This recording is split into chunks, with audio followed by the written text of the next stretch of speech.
Au Ghana, le mouvement Action Alliance Party a officiellement annoncé son soutien au parti NPP pour la prochaine élection présidentielle du 7 décembre 2024. Le parti nouvellement certifié a déclaré que son soutien aiderait à assurer une victoire au porte-parole du NPP et à maintenir les progrès réalisés sous le gouvernement dirigé par ce mouvement au cours des 8 dernières années.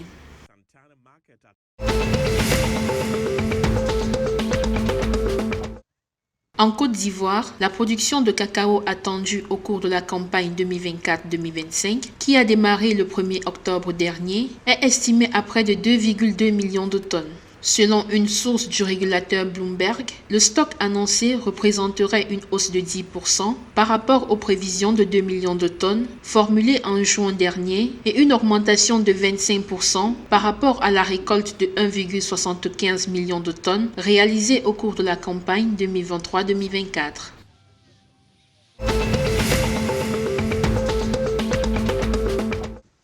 Le Fonds des Nations Unies pour l'enfance UNICEF a annoncé lundi 21 octobre 2024 un soutien de 5 millions de dollars pour améliorer la qualité et l'accès à l'éducation de la petite enfance au Cap-Vert. Ce programme est financé par le Partenariat mondial pour l'éducation en collaboration avec l'UNICEF dans l'espoir que l'aide financière permettra aux enfants d'accéder à la maternelle et que le pays créera une base de capital humain plus forte et plus solide.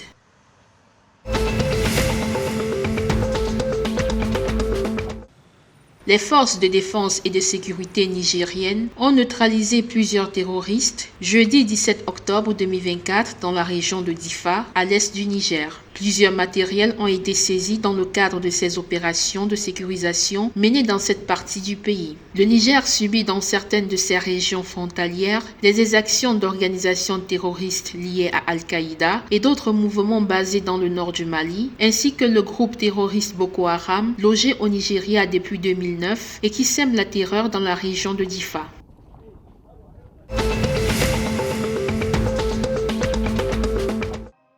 Le Sénégal, champion en titre de la CAN Beach Soccer, s'est qualifié pour les demi-finales de la discipline après avoir battu 6-3 le Mozambique lors du dernier match de la phase des poules mardi 22 octobre 2024. C'est grâce au doublé de Ninou Diatta, Gadjaga et Mandione Diagne que le Sénégal a rapidement pris l'avantage sur leur adversaire. Avec cette victoire, les Lions quadruplés en titre ont décroché leur qualification et affronteront le pays hôte, l'Égypte, pour les demi-finales.